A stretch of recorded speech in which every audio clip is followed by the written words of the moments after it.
এরপর প্রশ্ন হলো, আমি 15 দিনের জন্য ঢাকা থেকে কক্সবাজার ও তার আশপাশে আনন্দ ভ্রমণে এসেছি, জরুরি কোনো কাজের জন্য আসেনি, আমি কি কসর পড়বো নাকি পূর্ণ নামাজ পড়বো?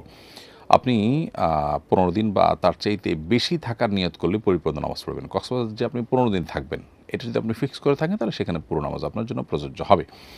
উদ্দেশ্য আপনার ঘোরাফেরা হোক অথবা সিরিয়াস কোনো কাজ হোক, তাতে আপনার বিধানে কোনো প্রকার পার্থক্য তৈরি হবে না।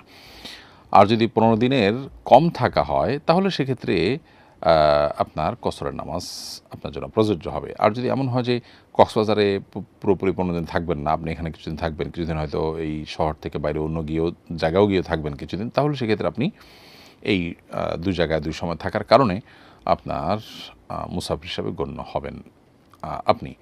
সেক্ষেত্রে আপনি 15 দিন বা 15 দিন বেশি থাকলেও যেহেতু কয়েক জায়গায় আপনি থাকছেন, ধরা যাক 5 দিন আপনি চিটাগাং থাকছেন, 10 দিন আপনি কক্সবাজার থাকছেন, তাহলে 2 জায়গায় মিলে যেহেতু থাকছেন, অতএব আপনি কসর সেই হিসাবে পড়বেন।